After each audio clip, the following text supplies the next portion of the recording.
महाराष्ट्र वाचविला, ज्या माऊलीनं मराठी मातेचा कळस उंच स्थानी पोहोचविला, जिच्या पुण्याईनं आज आम्हाला मराठी मातेत जन्मल्याचा अभिमान आला, जिच्यामुळे आम्हाला शुभ राजे मिळाले, अशा श्रेष्ठ जिजाऊ माऊलीस माझे कोटी कोटी वंदन।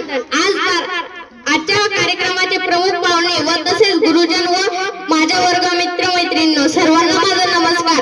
आज 12 जानेवारी म्हणजेच राजमाता जिजाऊ यांचा जन्मदिवस। प्रथम या थोर मातेस माझे कोटी कोटी वंदन।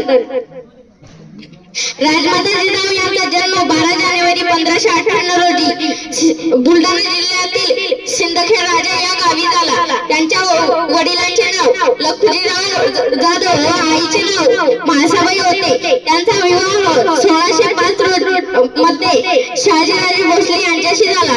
स्वराज्य निर्मितीचे स्वप्न उरी बाळगणाऱ्या राजमाता जिजाऊंना 19 फेब्रुवारी 1630 रोजी बाळ शिवाला जन्म दिला। थोर तुमचे कर्म जिजाऊ उपकार कधी ना फिटणार, कर्म जिजाऊ उपकार कधी ना फिटणार, चंद्र सूर्य असेपर्यंत नाव तुमचे न मिटणार। नाव या वाघिणीच्या मनात असलेली हिंदवी स्वराज्याची संकल्पना शिवराजांच्या प्रत्येकात साकारली।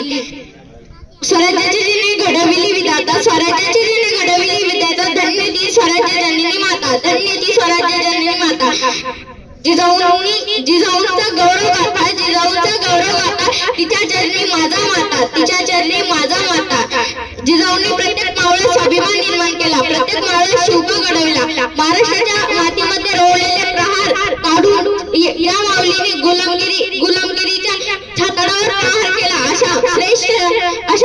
अशा महान या मातेने 17 जून 1674 रोजी अखेरचा श्वास घेतला।